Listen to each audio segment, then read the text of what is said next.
Okay, thank you for joining us today. And this is session 4 of the Aboriginal Health and Wellbeing Virtual Education Theories, and we're doing vaping today. Just a little bit of housekeeping before I introduce everyone. If we could just keep ourselves on mute. Just your first and last name, role and place of work into the chat for us, please. You can also use the chat to ask any questions. I am recording the meeting today, so that's recording at the moment, but the yarning session won't be recorded.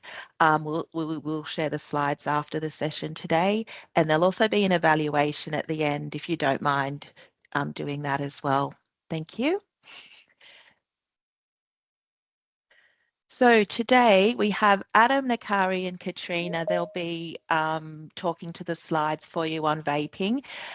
Daniel will be doing the yarning session for us, and I'll also ask Daniel now to do the acknowledgement. Thanks, Dan. Good morning, everyone. Just like to do the acknowledgement of the country. The Western New South Wales Local Health District respectfully acknowledges the traditional owners of the country throughout the Western New South Wales and their continuing connection to land, water and community.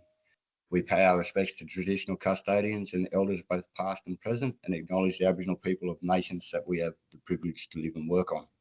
We share and celebrate the rich history of Aboriginal culture and recognise the diverse and proud Aboriginal nations across our district.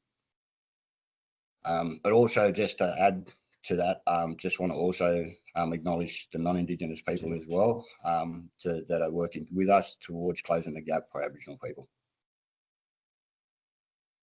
Thank you, Dan. Adam, you're first up, and Adam's going to be Adam's Health Promotions Officer to talk about vaping for us. Thanks, Adam. Thanks, Alison. Thank you, Dan, as well, for the acknowledgement of country there. So my name is Adam Dawson, and I'm presenting today from Wiradjuri country. Thanks for joining us this morning. Next slide, please. So we've got the contents for today's talk.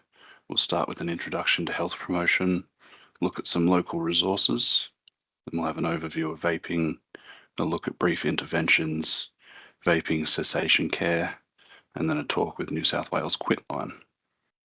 Next slide, please. And again.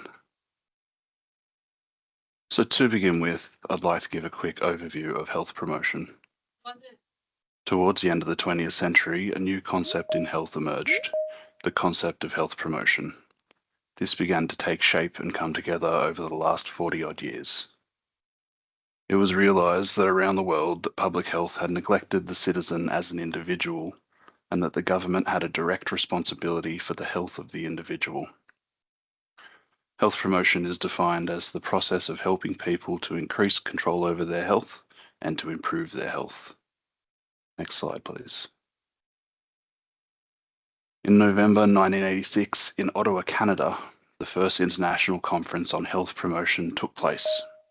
At this conference, 5 action areas for health promotion were decided, which became the 5 pillars of health promotion today. Number 1, building healthy public policy. This is around the creation of legislation and laws and organisational change to promote health. An example would be when the introduction of seatbelts and roadside breath testing in order to reduce motor vehicle deaths. Number 2, creative supportive environments. This calls on us to take care of each other, our communities, and our natural environment. Australia has looked to create a supportive environment to reduce nicotine use by banning tobacco advertising, making it illegal to smoke at sporting fields and inside pubs and clubs, and in order to support communities to build a supportive environment around smoking. Number 3, strengthening community action.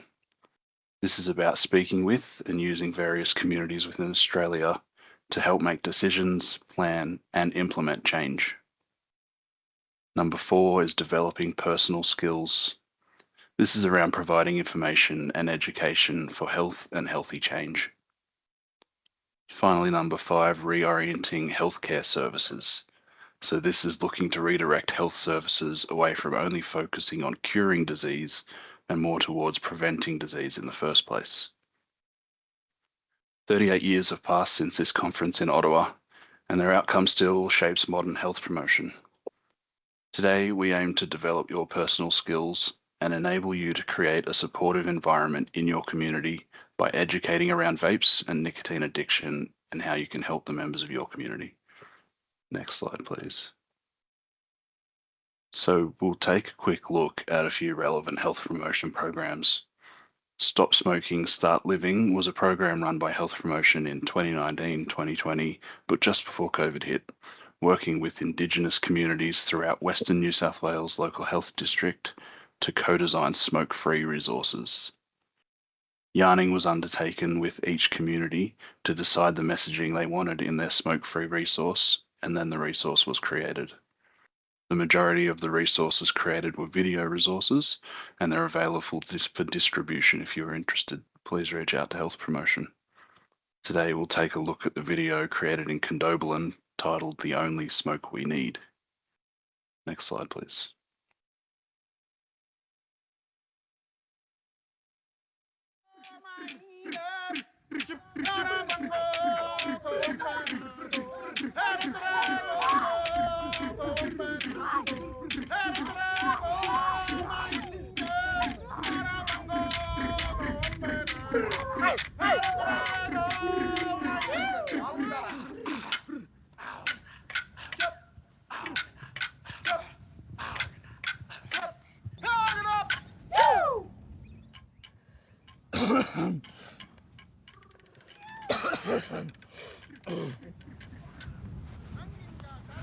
If you want to keep cycling, you have to give up and smoke. Yeah, bro. This is the only smoke we need.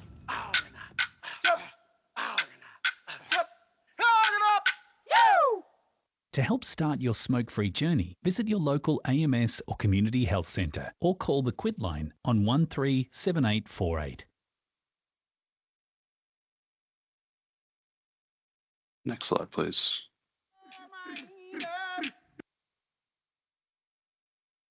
Another program run by Health Promotion around smoking and pregnancy with an Indigenous focus is Smoke Free Bub and Me.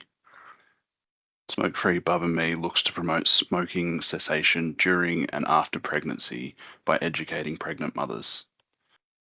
The artwork you see was created by Wiradjuri artist Trudy Sloan, helping to highlight the connection of the baby to its mother and the importance of healthy, knowledge-rich lifestyle connected to her culture.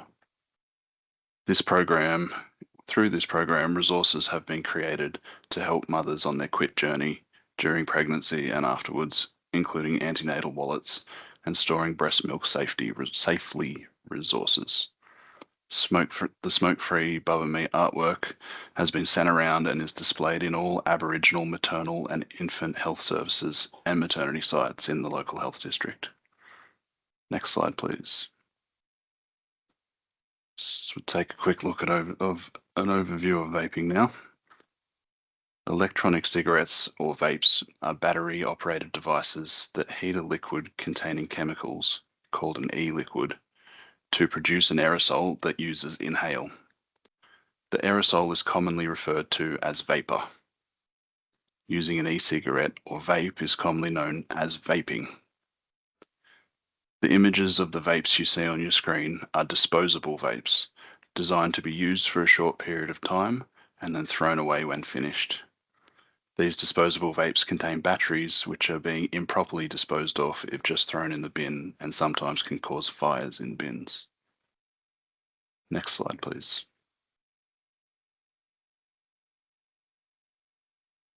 That's one too far. Thank you. Vapes are small battery-operated devices that people use to inhale an aerosol. These devices come in a range of shapes and sizes, most being disposable, but others are reusable and refillable. Vapes typically contain nicotine, artificial flavorings, and a host of other chemicals. You can see from the diagram, a vape consists of three main components: a cartridge, which holds the e-liquid, a heating coil that heats the e-liquid, making a vapor which is inhaled, and a battery which powers the process. Next slide, please. So let's take a look at the science behind vapes. Firstly, the e-liquid is heated by the coil. This heating process turns the liquid into tiny airborne chemical droplets. These droplets are what a person vaping inhales. Once the person vaping inhales from the vape, the chemical droplets land on the inside of their lungs, and these chemicals soak into their lungs, into the blood. The chemical which now lies in the bloodstream is moved to the brain and other vital organs within a few seconds of breathing in, giving the user that hit feeling. Next slide, please. So let's take a closer look into vapes and see what's really inside them. This powerful image comes from a Cancer Institute campaign called Do You Know What You're Vaping? And you can see that the image suggests that there might be some hidden nasty chemicals within vapes and that it's not just water vapor. They may seem harmless, but the appealing flavors of vapes are designed to suck you in. The truth is, vapes contain chemicals and toxins, some known to cause cancer. They don't just put this on the packaging. Next slide, please. The truth is that e-liquid in vapes contains between 200 and 300 chemicals on top of nicotine. Vapes have been studied and found to contain nasties like formaldehyde, a preservative used in labs and morgues, polygon, which is an insect killer, 2-chlorophenol, a household disinfectant, acrolein, a weed killer, toluene, a paint thinner, and acetone, found also in nail polish. As you can see from the image of the vape on the screen, it has been returned due to the customer complaining that it smelled like nail polish. If you were to go to the supermarket and buy insect spray or weed spray, these products would have a safety warning on the bottle telling you not to spray towards your face or near food preparation areas, and these are what are being inhaled when you're vaping. These chemicals and many more are being vaporized and inhaled into the lungs when vaping, causing many short and long-term health effects. Next slide, please. So is vaping safe? No, vaping is not safe. Despite all the questions, there is no solid evidence to suggest that vaping is safe. It is known that the chemicals inhaled from a vape have short-term and long-term effects on a person's health. Vaping can cause lightheadedness, nausea, vomiting, coughing, sore throat, mouth and airway irritation, shortness of breath, chest pains, and nicotine poisoning, and in some severe cases, even seizures. There has been an increase in the number of reporting of nicotine poisonings through to the Poison Information Centre. Some of the long-term effects of vapes are caused by the chemical that are known to cause long-term lung damage. Two chemicals, acetaldehyde, an insect killer, and formaldehyde, a chemical used to preserve cadavers or dead bodies in morgues, are known to cause cancer, and someone who vapes is exposing this to their lung tissue. Acrolein is known to damage lungs when it is inhaled, and it can cause a condition known as bronchiolitis obliterans, also known as popcorn lung, where obstructions are formed in the pockets of your lungs and impact oxygen absorption. It is important that vapes are kept out of the reach of children, as nicotine is a poison and can adversely affect their health and easily cause nicotine poisoning in young kids. Next vape, please. Next slide, sorry. Vapes contain nicotine, and you can absolutely become addicted to nicotine by using a vape. A lot of the disposable vapes getting around nowadays are advertised as containing hundreds, if not thousands, of puffs per vape, which can lead to one disposable vape being the equivalent of smoking several packs of cigarettes. In order to try to get around these older laws, vaping companies stopped stating on the packaging that their product contained nicotine, but testing showed that almost all vapes that don't advertise nicotine do contain nicotine. In response to this sort of tactic, and in order to disrupt children's abilities to get their hands on vapes, the government has made sweeping changes in 2024 to the laws around vapes. Next slide, please. The legal landscape around vapes has changed quite a bit in 2024. At the start of the year, importation of disposable vapes was banned. This was followed on the 1st of March by banning all vaping products for being imported.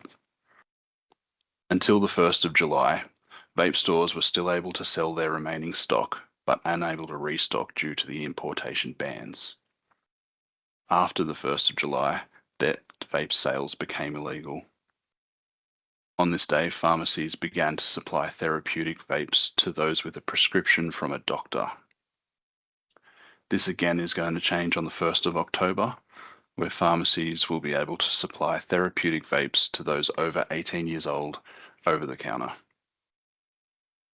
Due to the increase in difficulty to get hands on vapes and raising price of cigarettes, other nicotine products are starting to appear and become more popular.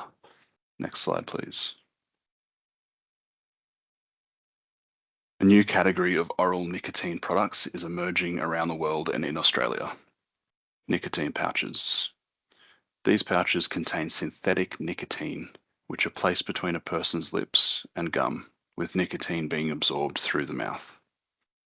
These pouches do not just contain synthetic nicotine, but also stabilizers, fillers, sweeteners, and other chemicals. Research on these products is even further behind than vaping, so we don't yet know the true dangers of nicotine pouches. Tobacco companies are turning to different products like this to protect their profits as the world becomes more educated on the dangers of cigarettes and vapes. These nicotine pouches are not covered under Australian Register of Therapeutic Goods, and therefore it is illegal to promote or supply them. These pouches cannot be prescribed and are not legally available. Next slide, please. I'll hand over to Nakari to continue the presentation. Thank you. Adam. So my name's Nakari. I'm also with the health promotion team. I'm on Wiradjuri country today, and I'd like to pay my respects to elders past and present, but also all the Aboriginal people attending this meeting today. Tobacco's had a devastating effect on Aboriginal communities, and we're hoping that these newer products like vapes and pouches don't have the same impact. So it's great that you're here today to learn more about them and hopefully pass the messages along to your communities. So following on from Adam's section of what is a vape, we're going to look at a few different questions. Can vaping help you stop smoking? Because as Adam just mentioned, vapes are still available on prescription from a GP. And then how do we actually help someone to stop vaping as well as smoking? Next slide, please. Okay, so originally, vapes were invented by just a man in China who wanted to stop smoking. And it was actually a lot longer ago than what we think. They just didn't become popular or more widespread until about the 2016 mark. So he was trying to stop smoking, and what the aim of these products were and what tobacco companies in the research trials have tried to demonstrate is that vapes can help you stop smoking, and then you go on to quit vapes as well, so you're not addicted to any nicotine containing product. So as Adam said, you legally can be prescribed a vape, and GPs will only do this to assist someone for smoking cessation. So when someone was buying vapes from tobacconists previously, they can't get it prescribed from their GP unless they are using vapes to stop smoking. So they can't just use it to continue their nicotine addiction and their addiction to vapes. It has to be for that own reason. There's also a few other parameters that need to be met for GPs to prescribe nicotine vaping products, and that is that they have to have tried all other therapeutic options to help them stop smoking. So that means they have to have tried nicotine replacement therapy, Champix or varenicline, bupropion, and also other behavioural supports like New South Wales Quitline. But there is, a lot of mixed messaging out there. So as Adam said, a lot of the research that we know shows that vapes aren't actually safe. So It's confusing for us as clinicians as well as our patients. So we're just going to delve a little bit more into, why this is the case. So next slide, please.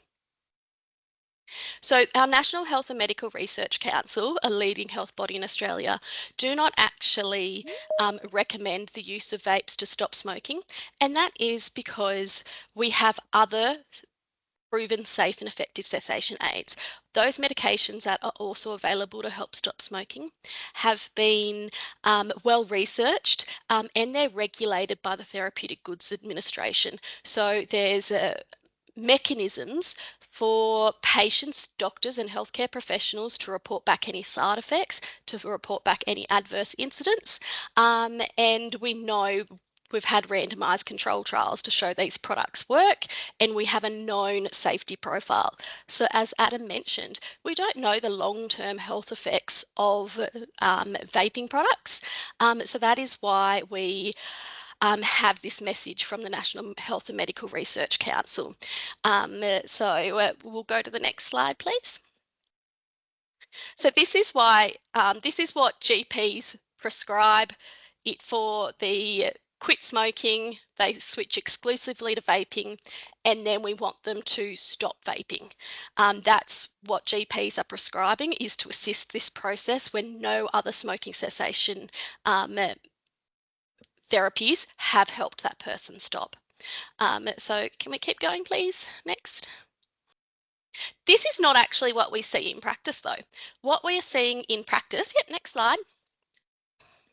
What we're seeing in practice is that 70% of people who use vapes to help them stop smoking actually switch from smoking to long-term vaping. So they're not fully quitting the vaping products. 70% of those who do use them to quit smoking are long-term vapers.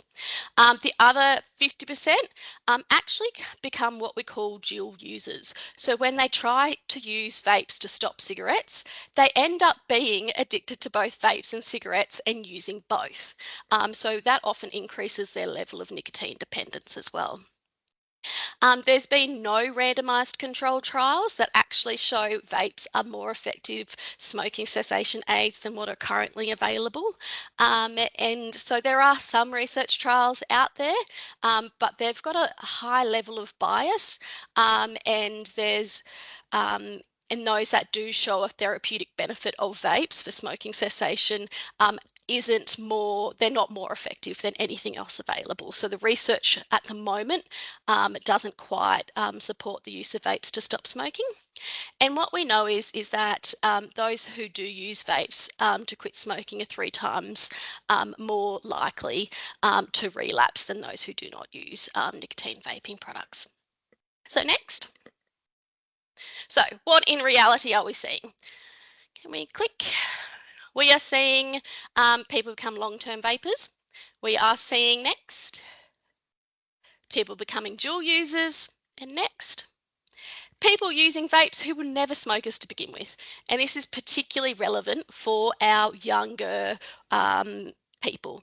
So our younger people might not have ever even considered smoking. They're now perhaps taking up vaping socially or a bit of peer pressures around, and we're seeing them become addicted to the nicotine vaping products due to the level of nicotine in them. So that's not what these products were intended for.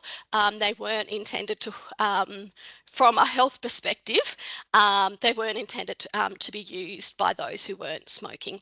But certainly nicotine products are addictive, and that's what tobacco companies want. A lot of tobacco companies do own these nicotine vape brands, and they want to hook a next generation because our smoking population is becoming older. We were seeing a decent decrease in smoking rates amongst young people, but that doesn't meet the profit margins that tobacco companies want. So they are really pushing these products towards young people by their marketing and their advertising. Next.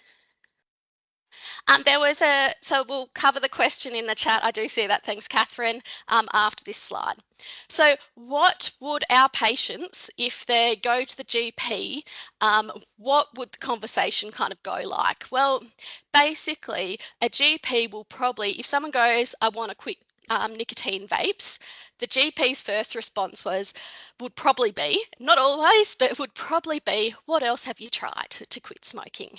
And they might, if they haven't previously tried nicotine replacement therapy, then this is what the GPs would be promoting before nicotine vaping products, because they are last line therapy, whereas we have many other first line options available to them that these patients need to try.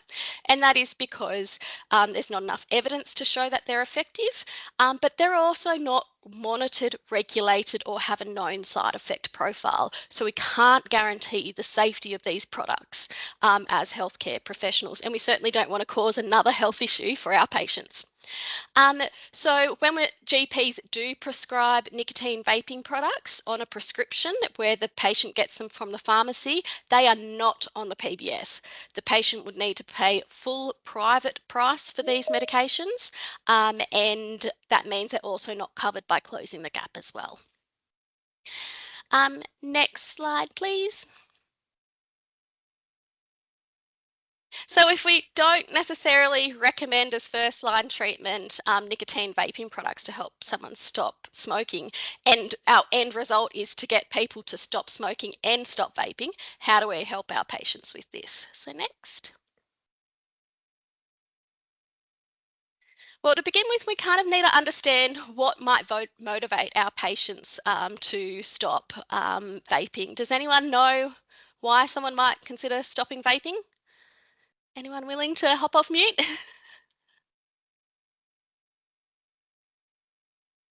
No, no one. That's okay. Can we click next, please? So obviously we know that these products do contain cancer-causing compounds such as formaldehyde. So we hopefully want that messaging to get across to our communities that they're not safe, and to avoid any future health consequences, they should stop vaping. So hopefully we will see future generations wanting to stop because they don't want any ill effects to their health. Next. Certainly with the laws that have come in where the importation bans have happened with vapes, we are seeing the cost of vapes dramatically increase. We may see patients needing to stop vaping for financial reasons, but also people start to understand that they were vaping socially beforehand. And we sometimes get patients also going, oh, the first thing I do now is reach for my vape when I wake up in the morning. So they're starting to understand maybe that they have an addiction to the vapes and it's no longer social use. Next. The research shows that young people who have never smoked before but have started vaping, they're much more likely to go on to cigarette smoking as well. So as health professionals, we really want to encourage them to stop vaping to prevent any future uptake of tobacco smoking. And we have seen a little bit of this already with the cost of vapes increasing. The illegal cigarette market has been increasing lately in our LHD as well, and we're seeing illegal black market cigarettes and young people using these products as well now because they're may be a little bit cheaper than vaping products for them. Next. We also are starting to see some evidence come out about the potential harm of secondhand vapor to those around us, and certainly we can no longer vape in cars or in public places where you can't smoke. So the smoking laws where you can't smoke in pubs and clubs, bus stops, playgrounds, that all is now for vapes as well. We can't vape where you can't smoke. Next. And these products, if a child ingests liquid nicotine from a vaping product, it's that increases that child's risk of dying from the poisoning. We have had one accidental death in Australia from accidental ingestion of liquid nicotine from a vaping product. So, you know, hopefully some of these messages will start to get out to our communities, and they'll go, oh, it's, you know, not a safe practice, and we should think about doing something about it. Next. So if someone wants to quit vaping, what do they need help with? What do we need to address with them so that they successfully stop? So we need, next. If someone becomes nicotine dependent from vapes and the first thing they do in the morning is have a vape, when they go without these products, they can often experience nicotine withdrawal symptoms, which can be a reason why they relapse back to vaping. So they certainly need help with withdrawal symptoms. Next. Sometimes with addiction, our motivation peaks and wanes. It's not always easy to give something up. If you ask me to give up my coffee, it probably won't happen. But, you know, perhaps one day I'll be more motivated than another, and that we can sometimes be influenced by some external factors to help motivate us to stop. And we can do things like motivational interviewing to help patients along. So sometimes they need help with motivation to stop. Next. Sometimes people vape for different reasons, and people have trouble stopping vaping for different reasons. They might have tried to quit before, but they weren't successful in that quit attempt due to a few barriers. So when we're talking about barriers to successful vaping cessation, sometimes it could be due to stress, that they use their vapes when they're stressed as a coping mechanism. Other times it might just be similar to tobacco smoking, socially everyone around them is vaping and they feel a bit left out if they aren't. Very, very similar reasons to tobacco smoking as well. Next. They also need help to manage their triggers and cues. All of this information is very similar to our tobacco cessation strategies. So if the person at 10 a.m. always leaves to, you know, go have a vape outside instead of what they used to do was have a cigarette, they've still got those habits and those triggers and cues. Or seeing someone else vaping, that can also be a trigger for them to go, oh, hang on, that's what I'm missing. And the brain actually tricks the person into having a craving by going, yep, that's what I used to do. And it's because nicotine in the brain, it affects the reward pathway. So dopamine makes you feel good, but in that same part of the brain is where memories are formed. That's why there's such a strong association between memories, things that we do, like have a cup of coffee, and the act of smoking or vaping. Next. And sometimes if we're having that craving, the patients often need help with what do you do in that situation instead of having a vape? Like, my hands feel empty, like all I can do is think about vapes. What do I do in this situation? So this is often the behavioural things that our patients need help with. Next. But ultimately, we don't know what our patients need help with. We need to ask them this question to really understand what the best course of treatment is for them, and where the best referral pathway for this person in front of us might be. Next. Oh, one bump. Yeah. So as I have mentioned, the evidence on vaping and vaping cessation practices is lacking, and we base our how we help our person in front of us to stop vaping. It's all based on the theory and what we have previously done to help people stop smoking, because there's elements of nicotine dependence for both vaping and cigarette smoking. So a couple of the resources that are available to guide us is the New South Wales Health Guide to support young people to quit e-cigarettes, and the Royal Australian College of General Practitioners also has a vaping cessation guide as well. But it's really important for us to consider the patient in front of us and their experience and situation, because if the person is now exclusively vaping when previously they were a smoker, we don't want them to revert back to smoking. If they've tried medications before, we don't want to give them the same course of treatment that hasn't worked for them previously. So it's really about listening to the person in front of us and assisting them with what they need. Next. But as we have indicated, there are behavioural habits, emotions, and social cues and situations that reinforce our physical addiction to nicotine. So any tobacco or vaping cessation treatment, we try to address the withdrawal symptoms through medications, as well as those triggers, cues and habits. We try to address that through behavioural supports such as counselling, which is where New South Wales Quitline comes in. Next.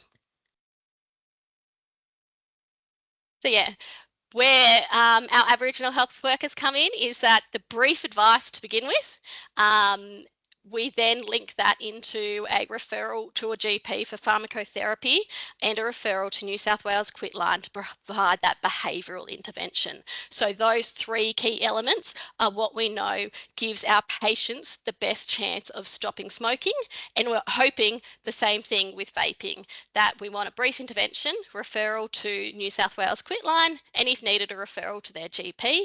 Hopefully our patients get enough support that they're able to stop vaping. Next. And that conversation, that brief advice conversation is really, really important. And that's because 1 in 33 conversations in which a health professional advises a patient to stop smoking actually does result in a successful quit attempt. So you might find that, oh, I've had this same conversation over and over again. I don't seem to get anywhere with it. But in fact, maybe it's that next patient along that you advise to stop smoking or vaping where it will have an impact. And I don't think we should be concerned about bringing up these conversations with our patients. It's because the research shows us that most people who smoke do want to quit or have attempted to quit in the past, and they actually expect health professionals to ask them about their smoking. So we're extending that over into vaping as well. Next. So our brief advice that I mentioned, that's a quick yarn or conversation where we advise someone to stop the behaviour, whether it's drinking, tobacco smoke, marijuana or vaping. It's all the same structured approach where we first try and identify whether there is an issue and then try and link that patient in with support services to assist them to stop. So we use the Ask, Advise, Help model these days. Sometimes you might see it as the Ask, Advise, Act. It all basically is the same thing. So we ask patients about their vaping and smoking status, and later on we go and record that in their patient records. We advise them not only to stop, but we also advise them that help is available and that there is support to assist them if they're having trouble stopping. And then we help them by making those referrals to those support services. So next. It is a very, very structured approach, and each of those steps need to occur. So the Ask, Advise, Help step, that needs to occur in any brief intervention. But how we do that, I suppose, needs to be personalised, and you can adapt them to your own yarning style. So say if we had a person who we've seen last week in hospital where they asked for some nicotine replacement therapy because they were struggling with not smoking in hospital, we're not going to start that brief intervention conversation by saying, do you smoke? Because that's not getting off on the right foot with patients. They're like, you don't remember talking to me last week. So what we ask in that first step can vary based on our knowledge of the patient. And any advice given should resonate with that patient, so that they're more likely to act on something where they see it's having an impact on their life. And that doesn't always need to be health related. It might be financial related, might be the advice we give them as well. We need to ask open questions and avoid the yes or no questions sometimes as well. And we need to be really, really mindful about the language we use. So with the example here, do you want to quit smoking? No. The word quit sometimes can be a barrier. Someone might have tried to quit 10, 11 times previously and not had any luck whatsoever. The word quit itself can sometimes be a barrier. So how we say this, we might need to put a bit of thought into, and it does take a bit of practice on how we have these conversations with our patient. But honestly, the most important thing we need to do is listen to what our patients are telling us and what they want. But also we need to be mindful of, as I said, what they want, and we should be asking permission to share further information and provide education. So when we don't do this and you just launch straight into everything you know about smoking and vaping and overwhelm them with information, they go, I didn't want this, and they just tune off, don't listen, or they think you're lecturing them. So it's really important that it's a two-way conversation and that we say, you know, do you want me to share some information with you before we just launch into it? And, you know, if the first conversation doesn't go very well, they say, oh, no, not today. Not today. We can revisit the conversation at a later date as well. Next. Nope, we went backwards. Yeah. So what could we possibly ask the patient? We'll just click, please. I think. Do you smoke anything? Maybe we might capture some marijuana smoking, but people who vape do not think they smoke, and people who smoke don't vape. So we have to be very clear sometimes about those two separate questions. It is two separate questions. If they've already told us this in a previous conversation, or we walked past them going into the community health service where they were outside having a vape or cigarette and we said hi to them, we can sometimes just go straight to the, have you thought about making any changes to your smoking or vaping? Or how do you feel about your smoking and vaping? Would you like me to share any information? Do you know about what support services are available to help you stop smoking and vaping? So that ask, we can modify that based on the person in front of us, based on previous conversations as well. Next. Once we ask, we must continue to the advice and help section. That is because from tobacco theory, we know that if you screen for tobacco, you ask, do you smoke? And then you do nothing, that you harm that person's chance of quitting smoking. So they are much less likely to make a quit attempt if you haven't advised them to stop and what support's available. And that might be because we're seen to condone the behaviour. That might be like, oh, the health person, they thought it was fine. They didn't say anything about it. So if we ask and we start this conversation, we need to get through the entire conversation going, you know, would you like me to share information about what support's available if you were interested in quitting smoking? Even if they say no, we offer the, you know, I'm available if you do want information in the future. We close off that conversation and let them know that help's still available. Next. So we can advise them around the benefits of quitting and staying smoke and vape free, but we're also advising them on the best way to quit and stay quit. And we're helping them by arranging a referral to New South Wales Quitline, and if needed, a referral to a GP for stop smoking, and now vaping they can also be used for medications if the person's nicotine dependent.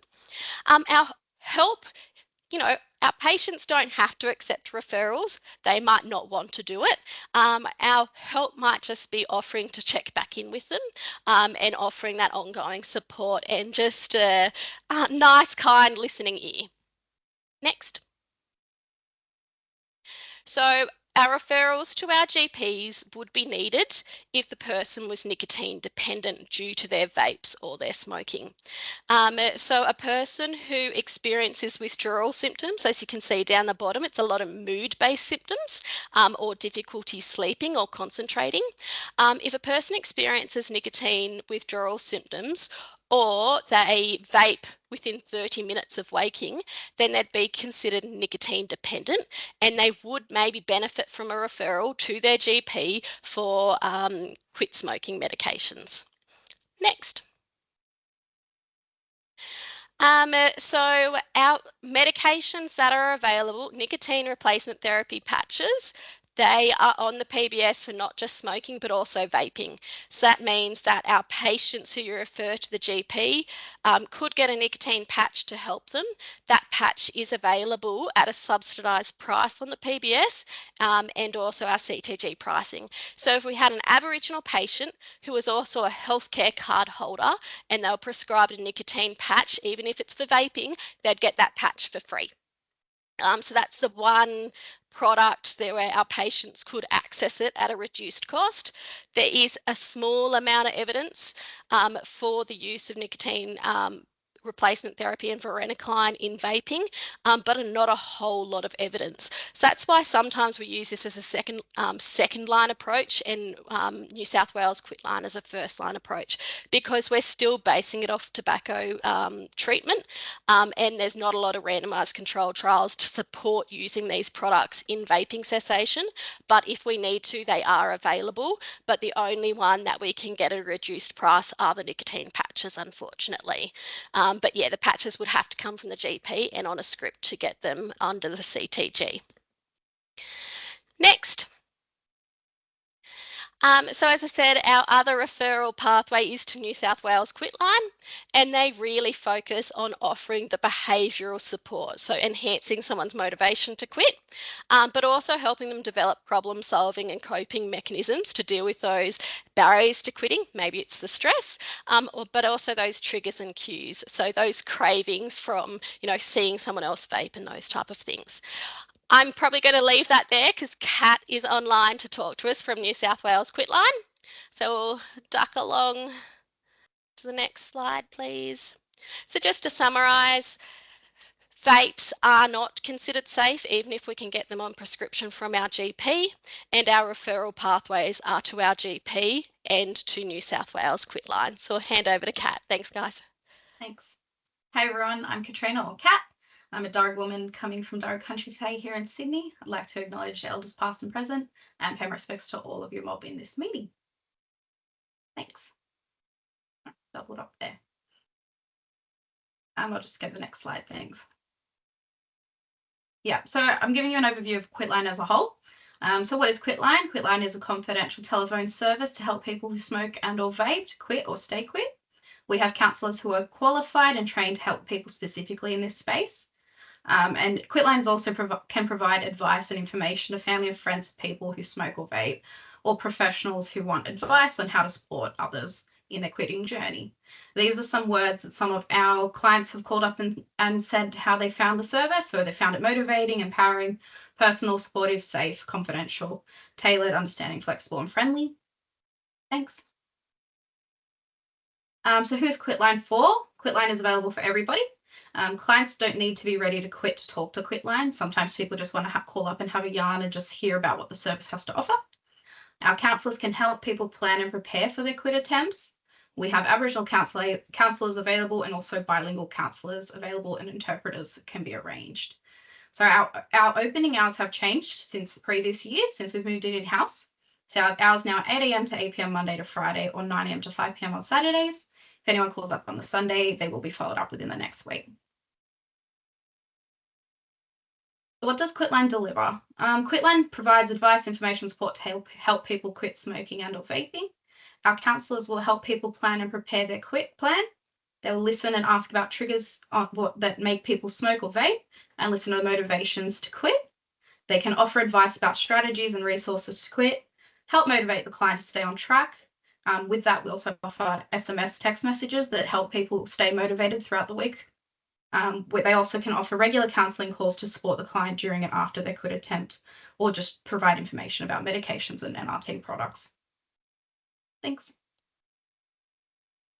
So with the counselling program, our clients can receive regular counselling calls from Quitline.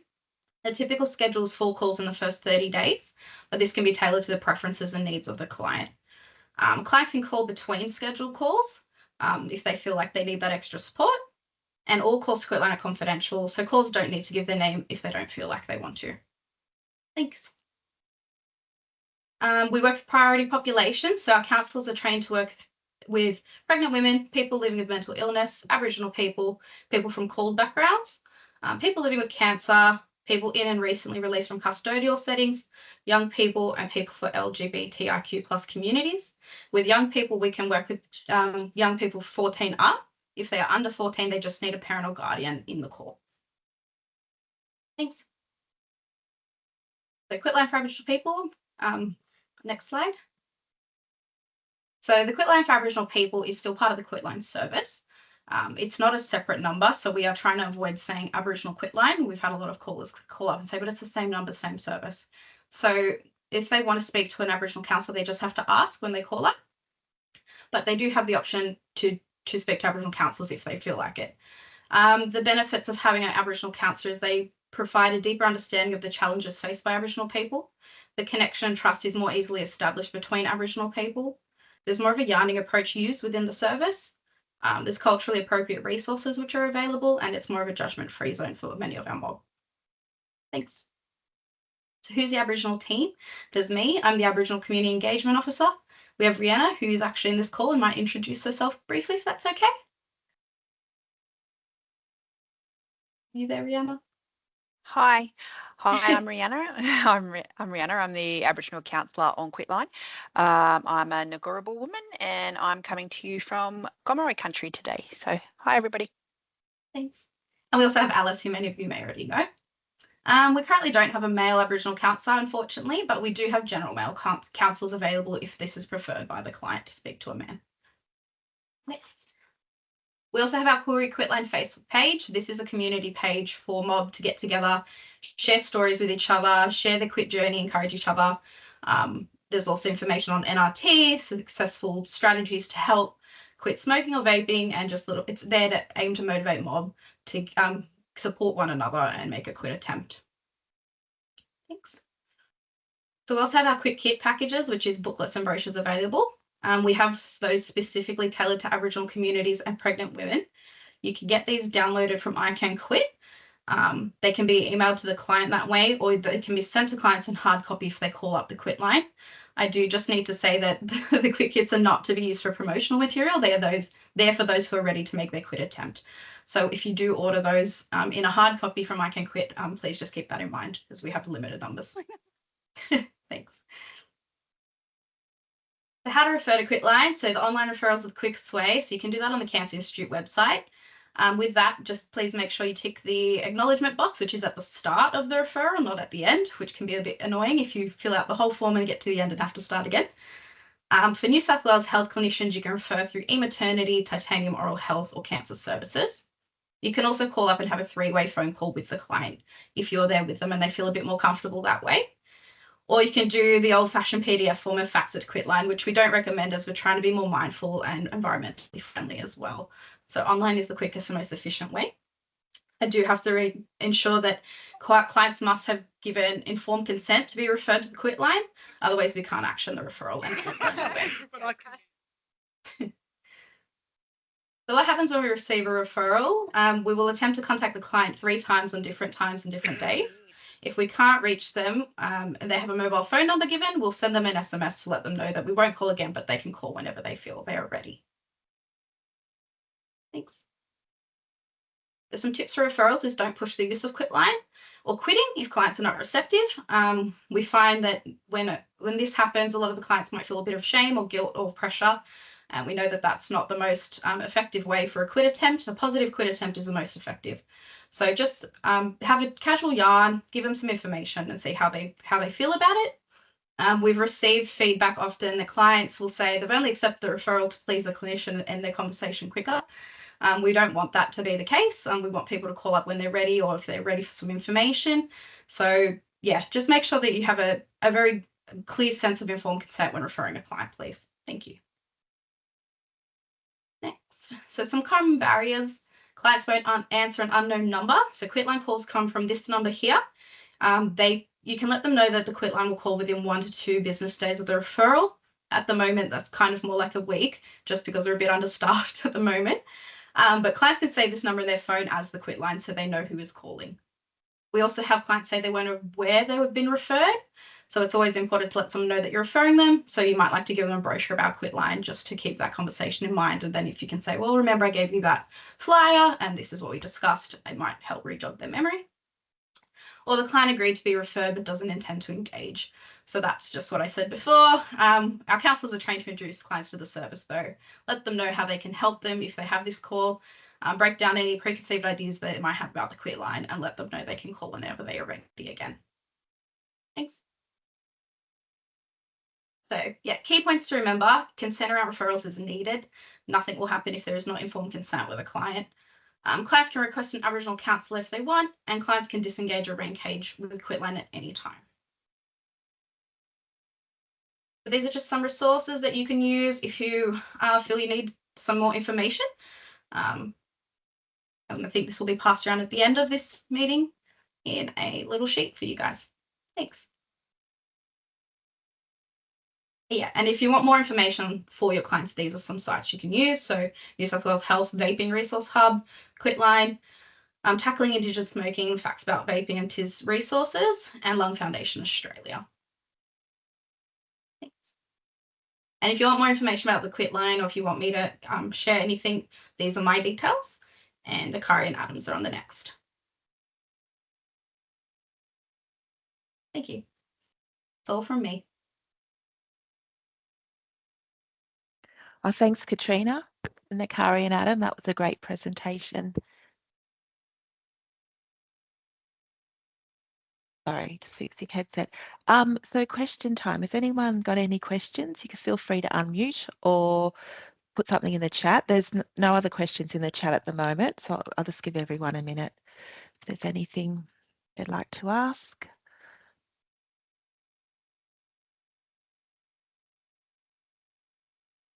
Yep, Dan?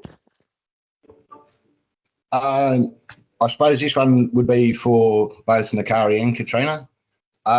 Do we have anything currently at the moment that is sort of coming as resources for just sort of interventions and stuff like that around being vaping specific?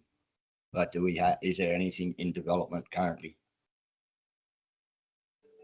So what are you talking about? Resources for patients or resources for guide our practice as clinicians, Dan, I suppose? I think most probably both, Nakari, because we're sort of limited with what we can access as health professionals just from what we can search in YouTube and things like that. And some of the information you really need to sort of have a make your own decision on it as well, if it's worthwhile showing to someone as well, because some of the end of the videos can be a little bit funny. But yeah, it's just sort of utilizing both for my own sort of knowledge as well with promotion with it, but be able to sort of provide to some of our clients as well. Yeah, so I'll start with the clinician resources for you. We've got one of the better ones is the New South Wales Health Guide to support young people to quit vaping.